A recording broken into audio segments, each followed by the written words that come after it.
Gasy raho, gasy re, gasy tikane. Tsy hitovy ty say fe, ty fo gasy ka fa gasy avao. Tsy gasy baba, tsy gasy neny fe, ty fo gasy ka fa gasy avao. Mety tsy ho teraky Madagasikara fe teany Madagasikara ka fa gasy avao zay ihany. Malagasy, je suis, Malagasy, tu es, Malagasy, on est, de cœur ou de sang, Malagasy, nous sommes.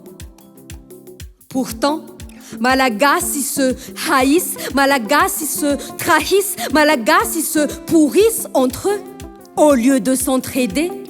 Respect, fraternité, solidarité, enterré, rangé et oublié.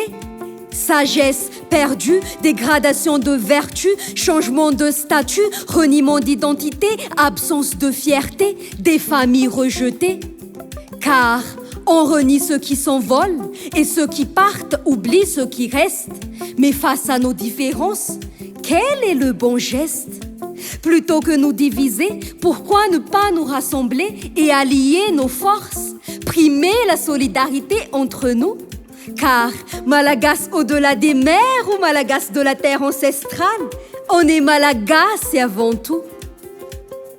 Malagasy aho, Malagasy ianao, Malagasy isika.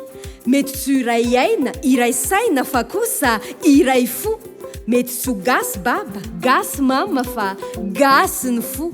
Mety ho Malagasy avy any andafy avaratra, Malagasy avy any Andilam-bato, mety tsy ho zanatany fa ianao havanay ihany. Satria mankatia ny Gasikara, ka nahoana moa tsy hifankatia? Fa andao hifanotrina, andao hiaradia, hiaraka isika handrafitra ny ho avy iombonana.